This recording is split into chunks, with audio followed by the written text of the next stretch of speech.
Hey, everybody, welcome to another episode of the CDG Industry Spotlight. Coming up today, a fascinating conversation about all things labor rates and parts reimbursements. For example, is asking for that labor or parts reimbursement ruining my relationship with the manufacturer? Also, top 3 tips for getting that increase. Plus, the repair order is a legal document. What time bomb to avoid having your service writer's document on that customer pay RO?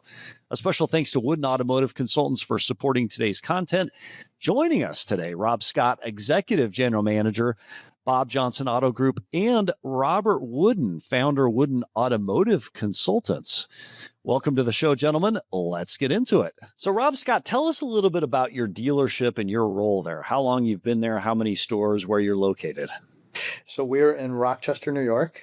I have been here since 2009, so 16 years, working on 17 years.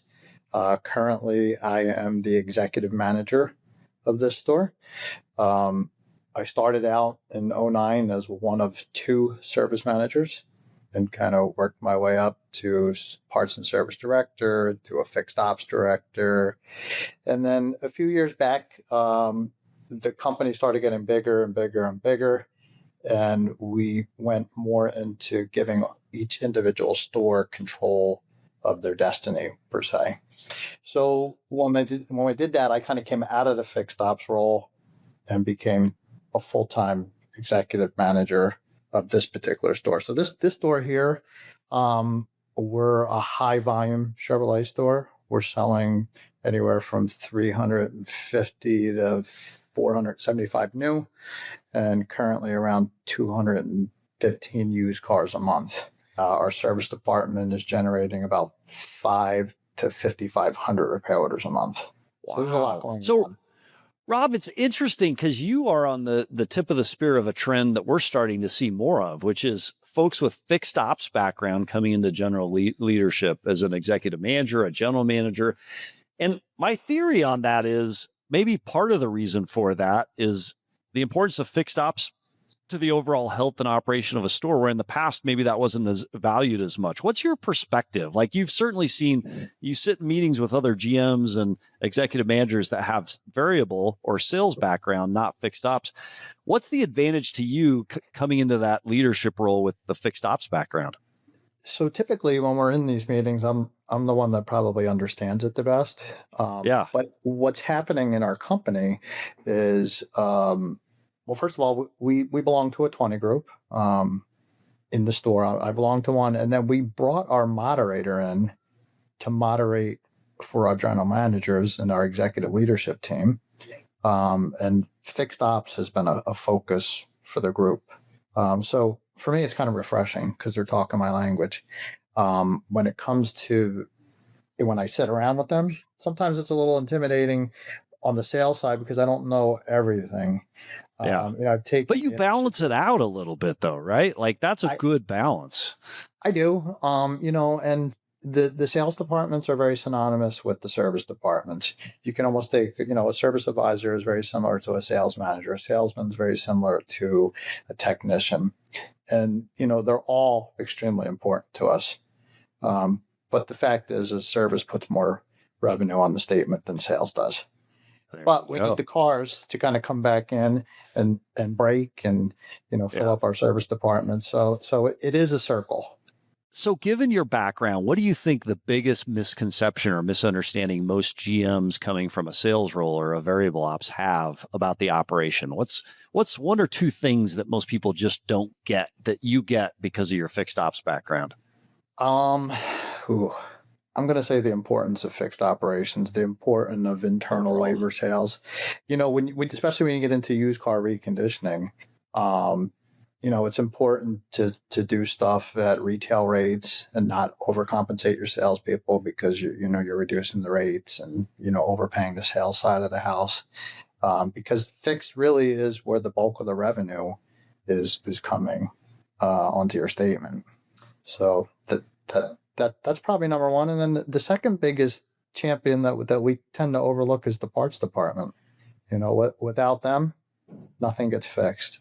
And generally speaking, they're not appreciated. Nobody really understands what they do. Nobody really wants to understand what they do, but they really are, they're pivotal.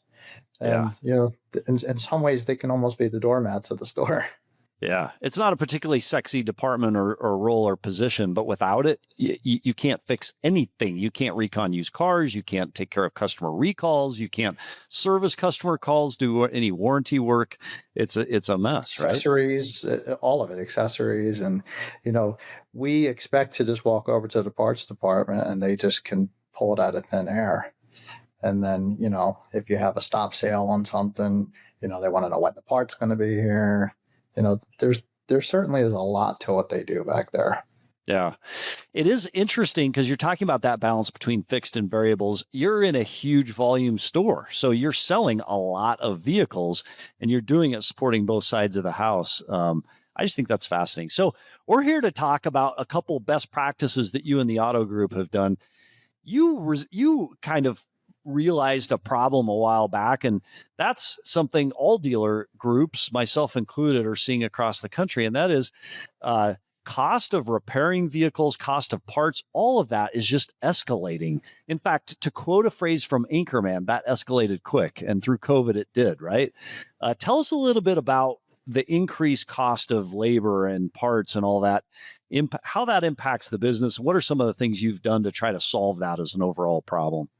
Being transparent, knowing what our competition is doing, and staying in line and not getting a reputation for gouging people. We don't charge over MSRP in sales and service. Well, not there is no MSRP in service, but there's a list price in parts. We don't charge over that either. You have to be transparent with the customers, and most customers understand, there's not anybody in your service department or your sales department that doesn't get a paycheck to some degree or another. They understand. And, profit should not be a dirty word.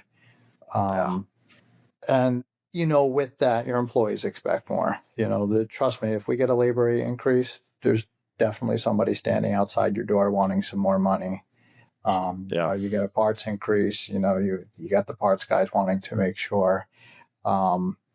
But just because we get an increase doesn't mean that your costs don't go up. I mean, because they're up on everything. It's not just, the cost of goods, the cost of services, the investments that we've had to make in the facility for EV chargers. And, I have 4 high-powered EV chargers outside that were a significant investment. Yeah. And then, the capitalization of, just the normal projects that you work on, updating your showrooms, updating your service departments. It seems like there's always computers that the technicians need that can support to do, wireless programming and stuff like that. You could run into a scenario where if you had a poor computer and you're trying to reprogram a car, if you burn a module, it's more than the computer cost. Yeah. Yeah. So you mentioned labor rates. Let's talk about that. We've seen the cost of labor and technician labor go up and up and up and up. Labor rates, as they're approved by the OEM, haven't necessarily done the same thing, right? And you recently identified that as a friction point in the dealership. Tell us a little bit about how you came to that point and what you did to try to solve that as a problem. So, the first thing that you have to do is you have to make sure that your people are selling for the right rate. You have to make sure that your advisors, when there is an issue, are selling the job up front the correct way. If it's a variable, if you need to do A and then reassess, and then let the customer know that there's more money at that point. It's not like we reassess and the price doesn't change. So communication is big. Controlling discounting is big, which I rely on the service manager to do.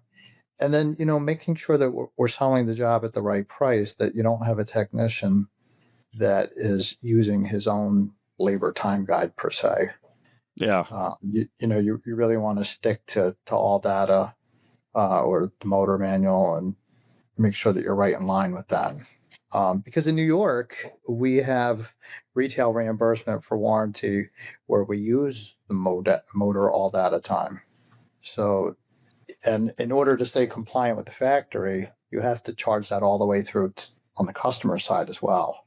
Yep. So if you're going to discount one, you got to discount the other. So we really have gotten away from the discounting model and just selling it. And, our dealership here, we have a rewards program. So selling the value of the rewards program, capitalizing on the GM rewards, which is a manufacturer program, which they can use for parts and service as well. And then, identifying, just services and sticking to, a best price that we've predetermined for them. And that transcends into the parts department as well. Making sure that if there is a discount, that it makes sense. And, you don't have a service advisor over discounting the parts department. When we did our most recent study, Robert had identified a few things that kind of hurt us.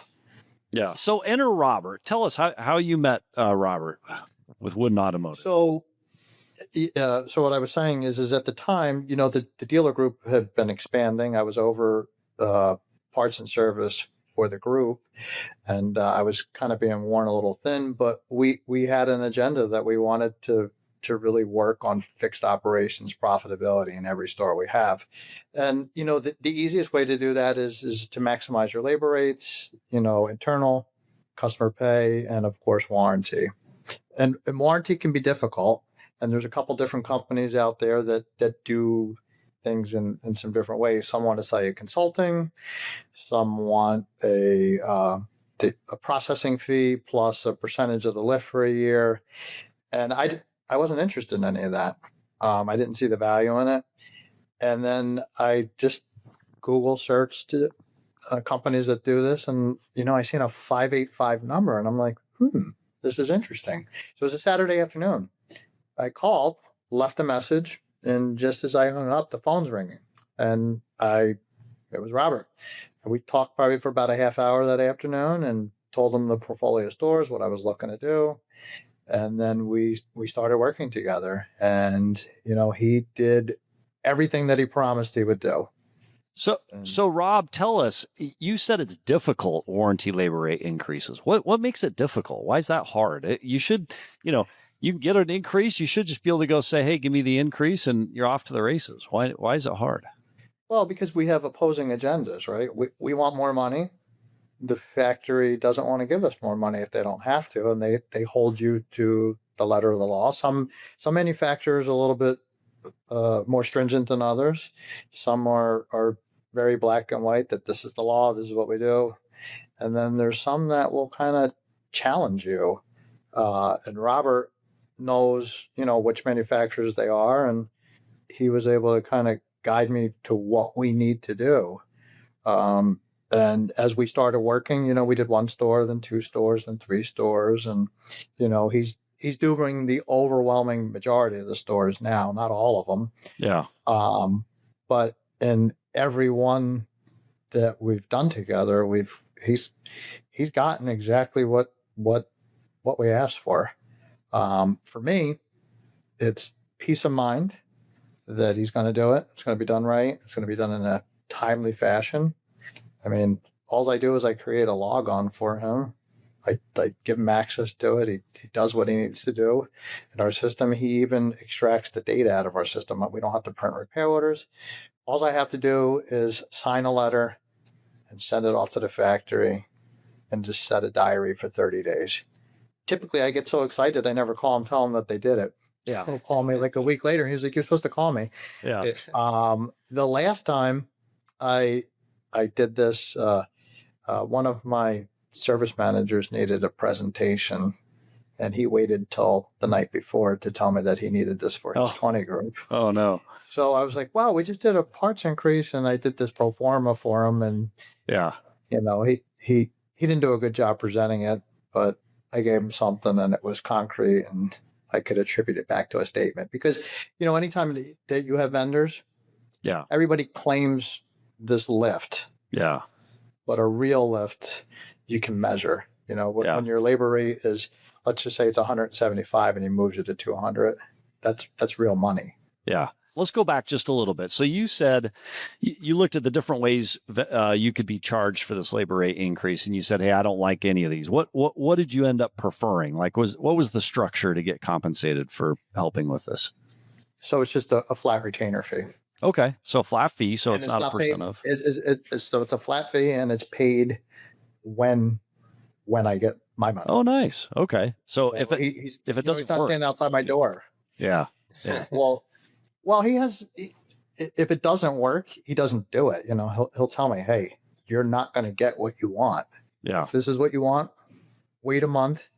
These are the areas I would look at. It doesn't tell me exactly, but this is low. Look at this. This specific service advisor seems to be a little lower than others. Look at him. And it just allows somebody like me to just dial in. And again, a lot of my general managers that run some of these stores, they're not that well versed in fix. So I'll call them up. We'll talk about it. This is what you want to look at. Yeah. But surprisingly, I got some really talented GMs that work alongside me. Some of these guys are better than me. And they're really starting to dial in with fixed operations, which it's refreshing to see that, that we can kind of have a talk like that. So Rob, one last question. Let's go over to Robert and get his perspectives on this issue. So did you try on your own to get some of these labor rates escalated, and you just kind of are like, hey, this is either it's too much labor, there's not good ROI on the time spent, or it didn't work because the competing interests that you mentioned between the OEM and yourself as a dealer? So I was successful in doing it, but it's an inordinate amount of time, right? So you gotta know how to get the data. You got to know how to sort it. So a guy like me, I don't know how he does it, but a guy like me was dumping in Excel, writing a formula, looking at some stuff, and then you pull an RO out, and it's like, all right, it's not what it says. Yeah. Robert just goes into my system, and the next afternoon he calls me and says, this is what we're going to do, and that to me is my time, right? So me personally doing it, and then having somebody reprint all the ROs and box them up, and it's just your business is fixed ops. You're not there to do that, right? You're there to sort cells. Right. It's the convenience. We had another conversation while we were on hold earlier, but if something is convenient and easy, and there's a value proposition to it, why wouldn't you do it? Yeah. Yeah. All right. So Robert, walk us through. You met Rob. Rob said, hey, help us out with this. There's a lot of documentation. I'm not sure I understand all the different requirements. Like, this world. Or what do you do from that point? And then I'd love to have you walk us through what are the top 3 mistakes most dealers make when they try to do this on their own. But what did that pickup look like from Rob? Yeah. So, again, like we were talking earlier, Rob called me on a Saturday night, and like anybody in the car business, we're on 24/7, right? Somebody calls you and they want to buy something, we're going to sell it to them. Yeah. So I appreciate that, and it's been a great relationship. And as far as what we do is, we're taking that work and we're making it as turnkey as possible, right? So literally you're going to call us up. You want us to do an analysis for you. We do the analysis. We don't charge you for the analysis, right? So before you spend a dime, you're going to know if it's going to be worth the ROI. Yeah. Because I don't want you to hire me and pay me some money for something you're not going to get. And how do you calculate, Robert, whether it's worth the ROI? Yeah, so we have a software that we developed. It's called Fixed Ops Intel, Fixed Operations Intelligence. We call it Fixed Ops Intel for short. We're integrated with, CDK and Reynolds and Techion and DealerTrack, PBS and Automate soon to come.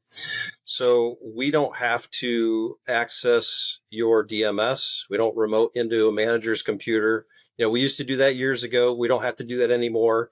And, we started working on Fixed Ops Intel almost 3 years ago now, way before the CDK debacle, and people were really worried about security. And, I started that project because, we've been doing warranty uplifts for almost 28 years. We started in 97. Almost 30 years we've been doing this. And, Rob alluded to it earlier, it used to look at our office and there was just stacks of paper everywhere. Yeah. And I wanted a way of making it more efficient for us, more efficient for our clients, more secure. So that was really the genesis for Fixed Ops Intel. So we're able to take that information, take the data directly from the DMS. It'll analyze it and come back and say, okay, here's where you're at now. Here's where you're going to be if we submit. And along with that data, like Rob had talked about, we're able to pick out some things that maybe are impacting that rate that, you can make the decision. Do you want to apply for it now, or do you want to wait and make those changes? And we can continue to monitor it. Again, the fixed ops intel is going to be running there, and the manager in the store has access to that software, and they can watch the rates. And we send them a update every Monday morning. It's in your email box, so they know exactly where they stand. That's how we do it. As far as the top 3 items, oh boy, I think Rob had alluded to it before. Discounts is a huge thing. A lot of managers are not paying attention to that and allowing their people just to discount stuff that they have no idea what's going on. So how do you get what's a tip you would have to get your arms wrapped around that and prevent that? So typically what we do is we'll help, and we know all the DMSs pretty well, so we can help the manager set up their DMS to restrict or limit the discounting, so that an advisor or a parts person has to go get an authorization or is going to be responsible for that discount, and not just have discounts fly through without a manager looking at it. So I'm fascinated by this. You say you've got a process. You know what? Let's walk back and just look bigger picture. I think most dealers that are watching this can empathize with that challenging relationship between the OEM and the dealership. You don't want to tick your partner off, and the OEM is your partner. And so going to them all the time and asking for the maximum labor rate increase, sometimes it feels like you're pushing that relationship or trying to take advantage of it.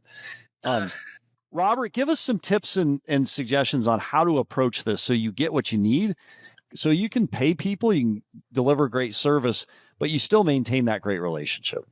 Yeah. So I've said this for years. The factory's not your friend. Okay.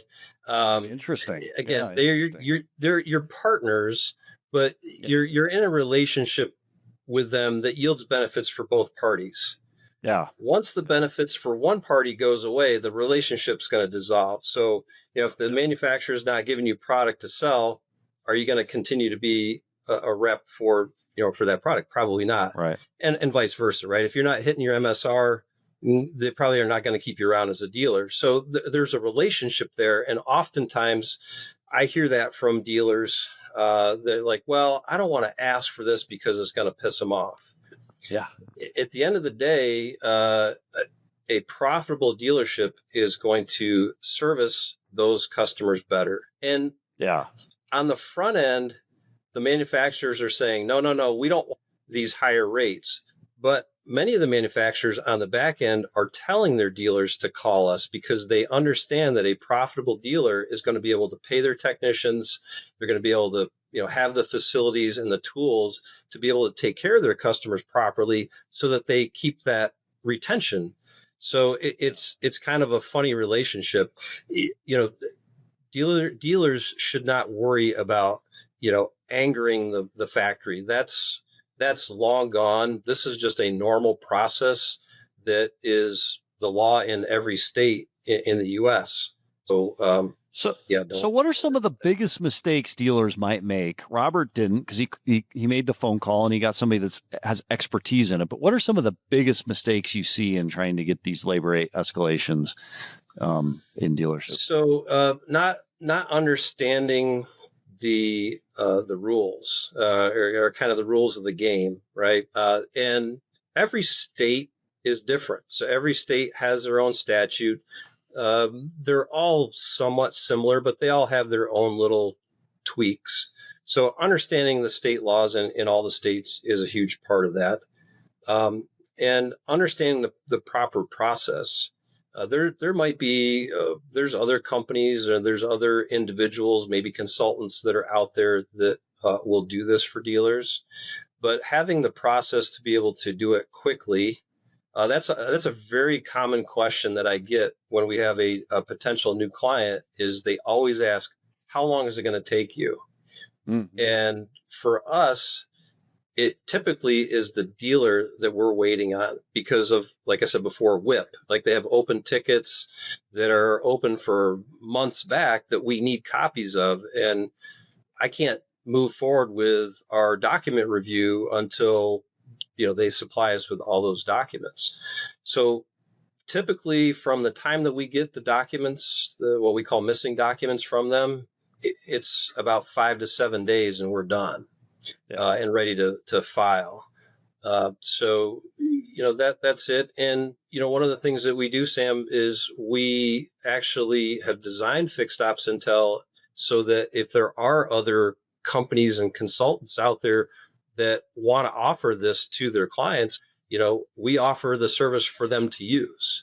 Oh, so you'll broker it out. That's nice. Yeah. And, there's dealers out there, and Rob did his own for years, that say, hey, I want to do it myself. Yeah. That's fine. With Fixed Ops Intel, you have all the tools that we have to do it, and we'll show you how to use it. It's super simple. So, all right. So let's say you're sitting in a Honda store somewhere and you want your labor rate to get increased, your factory labor rate. You feel like there's, let's say, a $50 an hour bump you could get. What does the timeline look like from that late night Saturday call that Rob made to you to having that change enacted? Well, again, it depends on the state, because different states will have different time periods that the manufacturer has to respond. Most states are 30, some of them are 45 days. There are states that are 60 days, and our friends in Hawaii is 90 days. But yeah, it must be they still have you put it in a bottle and let it, drift with the current. Carrier pigeon. Yeah. But for us, like I said, it can be as quick as 7 to 10 days. Again, depending on how many documents we're waiting on the dealer for, because again, with our system, we don't have to get documents from the dealer. We have the documents and we're generating them on the spot. So we have all the documents that we need to submit to the manufacturer without having to bother the manager or bother the warranty clerk or anybody at the dealership. Interesting. So now, Rob, let's take it to the practical level. What was the savings or the revenue generation to your store for one of the store's labor rate increases that you did? So my most recent parts lift in one of my stores is $7,000 a month. Yeah. So nice. I mean, essentially, the first month is free, and then, we move on, and it's all mine. But, when you look at parts or, there's no additional cost once you get this. So it's just money that just falls right. It's net profit. It goes straight to the bottom line.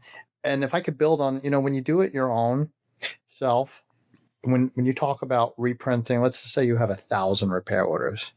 Yeah. If you're missing one repair order, your sample gets thrown out, right? So for somebody like me, and you talk about $7,000 a month, one repair order could be $7,000, right? Wow. So when you have a company, because now I could look at Robert and say, hey, dude, what happened? But I haven't put it on him. That. Yeah, right. You put it on him. But he has a better process, right? And it just works. And I'm not relying on people, because don't think that I'm upstairs printing out 1,000 ROs. That's not happening. I got somebody that's running up and down stairs, and then we got to box it, and then we got to, schedule a UPS. And, I call Robert and tell him what I'm looking for. He says, yep, this is optimal. This is what we can do. A couple of days later, he tells me, this is what you're going to get. I write a letter, basically a demand letter. I send it out.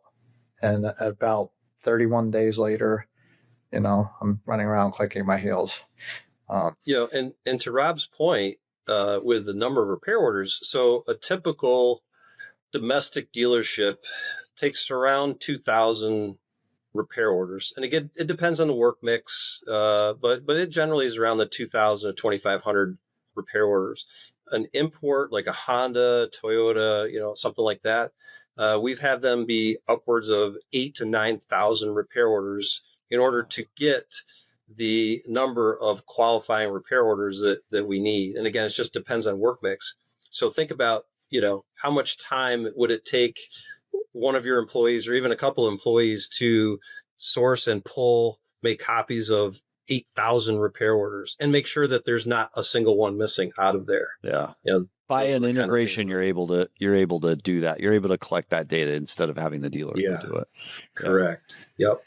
What is the future of price increases on labor rates and parts and whatnot? Like, inflation has escalated. Labor costs so much and parts cost so much so quickly. Looking down the road 6 months, 12 months, and 5 years, maybe. Like, what is the future of this?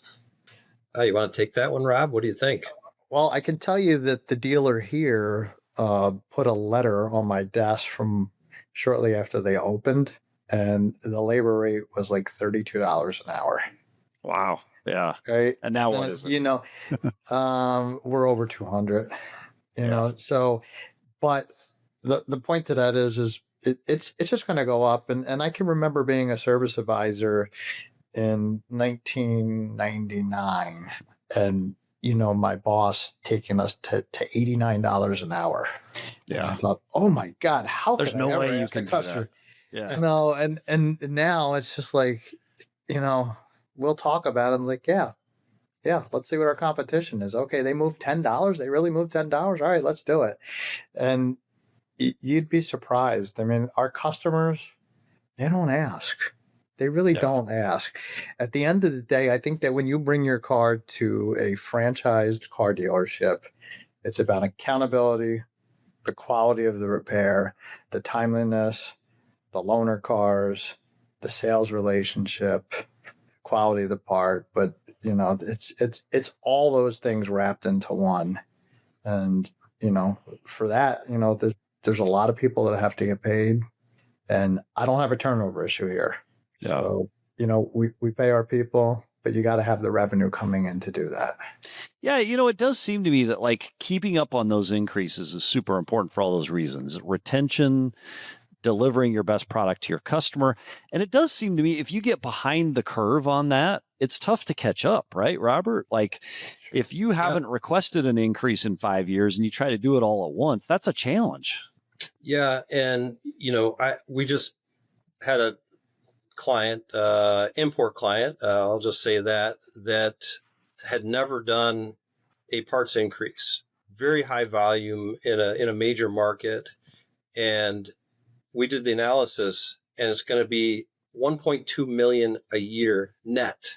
Wow. And so that's great that they're going to do that we're taking care of that for them now. But I look at that and I say, how many years? It's been 15 years or more that they could have been having that revenue. What could they have done in their facilities or for their people or expanding their business to, with that revenue? It's huge.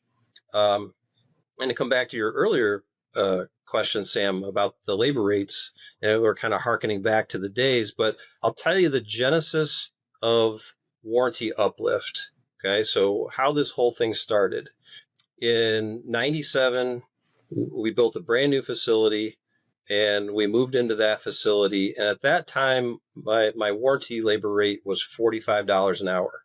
And everybody in the metro market, which was about 7 miles away from me, was in the $65 to $66 an hour warranty labor rate.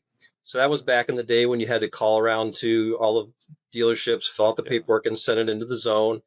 And I knew all the guys at the zone office. They were all buddies. And I got the call. Yeah, we're not going to. And I was only asking for $60 an hour. I wasn't even asking for 66. I said, give me $60 an hour. And they said, no. They flat denied me. I'm like, but why? We built a brand new facility. We're double our MSR. CSI is great. Why? You're a rural dealer. We're not going to give that to you. So they pissed me off. And so I went back through the warranty policy and procedure manual, and there was a process that's very similar to what warranty retail reimbursement is today. I went through that process, mailed it into Detroit, and a couple weeks later, I got $72 an hour. And I was like, wow, okay. And so I started telling other service managers, other friends, and then they started calling, and it's organically grown over the last 30 years. So that was the genesis for that. So again, 30 years ago, I was at $45 an hour. We have clients now that are in the 320s and will have 120% plus parts markup. I don't know where it's ever going to end because inflation's never going to stop. No. Right? Yeah. No. COVID definitely accelerated that. Yeah. With the inflation, everything that was happening. And I just think that this is going to be a perpetual thing going forward, unless something drastically changes in the auto business, which I don't think it's going to. So as we round out the conversation, and this is super fascinating, just a simple process, a small process that maybe some service managers and dealers may not think about, where there's hidden revenue, there's hidden profits that will help us deliver our best selves to our customers. What are some of the states that are toughest to do this in? And what are some of the easiest? You mentioned Hawaii as an example. It's 90 days, the approval process. What are some of the toughest states? Yeah, so some of the states where the manufacturers have a little more sway is just based on the vagueness of the law. And I'll just pick on Texas, for instance. So Texas, for years, their law is still not as clear as some of the other ones on what is allowable, what's not allowable. There's also some states that have what they call an unreasonableness clause, which essentially allows the manufacturer to say, yeah, we think that that's not reasonable, and we're going to compare you to other dealers in your geographic area. New Jersey just comes to mind. They have that statute. So the manufacturer has all their data from all the dealers, and they can just come and say, well, everybody else is getting this, so we're going to give you the same. Well, the dealer has no way of knowing if that's true or not. And I'm not saying that the manufacturers are lying, but that's those states that have those vague laws or have laws that allow the manufacturers to dictate some of this are stunting the dealer's ability to get the retail rates. And like I said, what ends up happening with that is I still have to pay my technicians and my parts people and my advisors. So the burden of that expense is going to get shifted to the customer pay side of it, right? So your customer pay is going to rise quicker than your warranty. Something's going to happen. So, really the higher warranty rate in parity with a customer rate, in a way, is helping the customer pay people not pay as much as it would have been, when you used to have $100 an hour labor rate and your warranty was only $50 an hour. Now they're in parity. Yeah. Interesting. Are labor rates more dictated by metro versus rural, as you mentioned before? Is it state by state, or is it just cost of living in the marketplace? Like, do you see trends where you're like, hey, in New York, it's, substantially higher? Yeah, I mean, major metro areas tend to have higher rates, but that's not always the case. We have some dealers in some more rural areas that are in the 300s, right? Yeah. It depends on the facility and marketing and like Rob had said before, customers are more concerned about, am I going to get my vehicle fixed properly? Am I going to have a good experience? And do they trust them? And price is pretty low on that priority list. So, yes, there are obviously, LA, San Francisco, DC, New York City. Of course, they're going to have higher rates, but that's not 100% true. There are dealers in more rural areas that have really good rates as well. Well, a fascinating conversation. Robert Wooden, founder, Wooden Automotive Consultants, and Rob Scott, Executive General Manager, Bob Johnson Auto Group. Appreciate you joining the show to share your perspectives on all things labor rate, warranty rate increases, and how to go about effectively getting those in different marketplaces, even when I think it's fascinating that the friction point between OEM and dealer and how ultimately this ends up serving not only the customer, it also ends up serving obviously the dealership and the employees, generating more revenue to be able to pay back. So just appreciate you both being on the show. Robert, any closing comments as we wrap up? Yeah, a couple of recommendations for the managers out there to help you is, again, lack of documentation. A customer repair order has to be just as good as a warranty. Get your 3 C's on there. Use proper labor op codes. Not only does that help you guys in the future and your service advisors, but it helps us to do a better diagnostic on the fixed ops intel side. And then customer states and customer requests. Be very careful with those statements. I know a lot of advisors and a lot of managers have that as their first few words on every op code. But what's happening now is the manufacturers are saying, warranty wouldn't pay for that because a customer requested you to do it, right? They're not going to replace an engine just because the customer requested it. And so if a customer requests replacing the alternator, that's not a warranty-like repair, so they're going to refuse that. And those kind of repairs are very good, high labor rate, good parts markup. Those will get kicked out because they're using this canned statement of customer states and customer requests. So make sure your advisors are properly documenting things. What was the customer's concern? What was the failure? Parts aren't bad.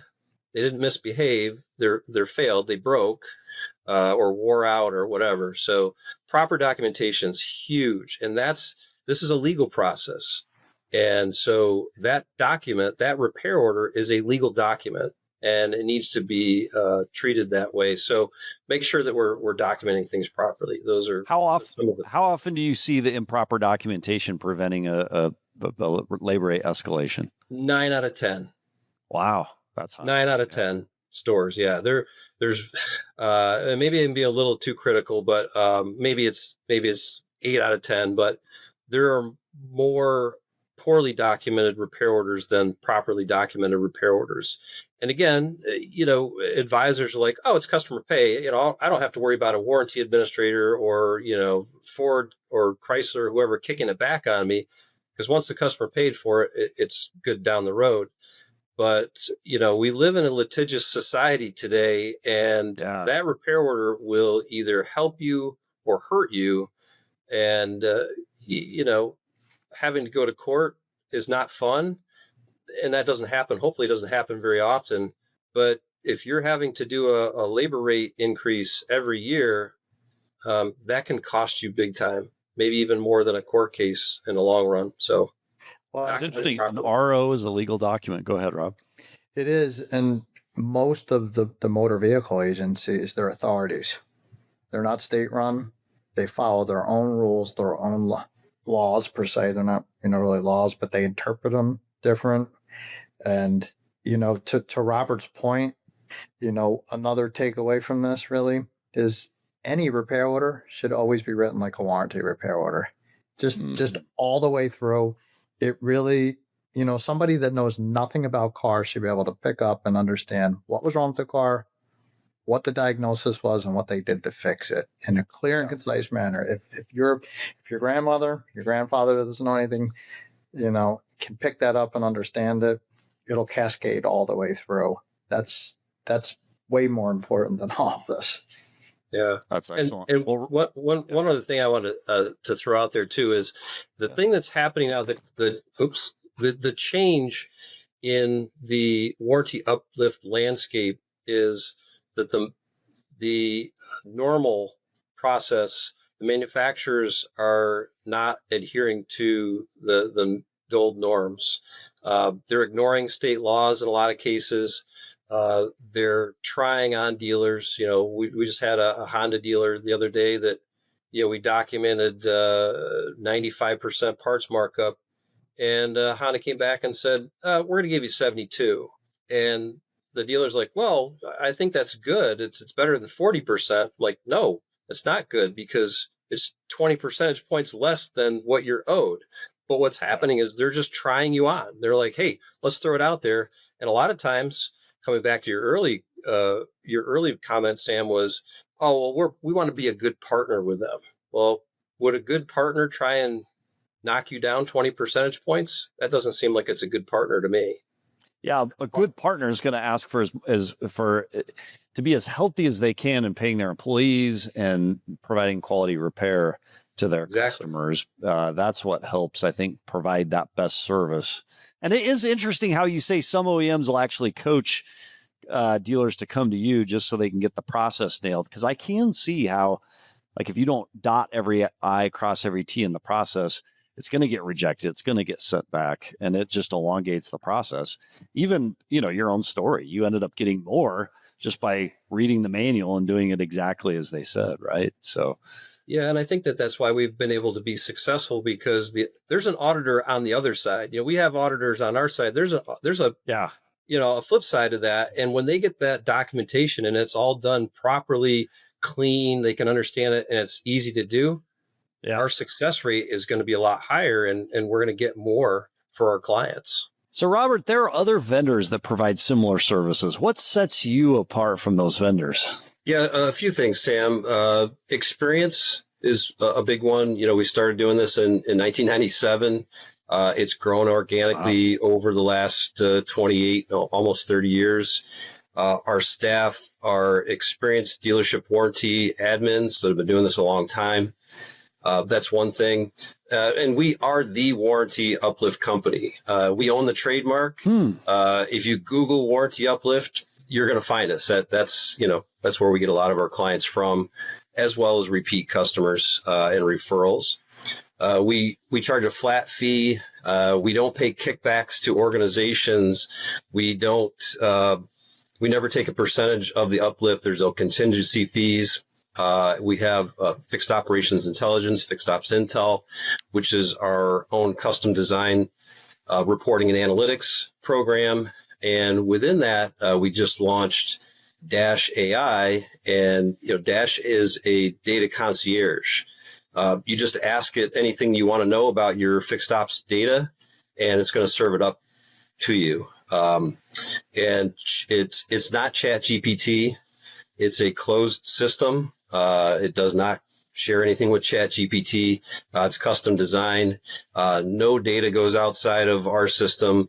There's no customer personal data that is shared with the AI engine. So, we take data security very seriously. And so we want to make sure that we protect our clients and their clients. Well, my gosh, 28 years doing that. That's an incredible accomplishment in and of itself. And then going from those beginnings 28 years ago to the AI connection today and being able to dish that back up, it's neat to have followed the trajectory of your company. So thank you. Yeah, thanks. Well, Robert Wooden, Wooden Automotive Consultants, Rob Scott, Executive General Manager, Bob Johnson Auto Group. Appreciate you both being on the show, sharing your perspectives. All right, Sam. With our audience. Thank you, Sam. So Good thank to you. talk to you.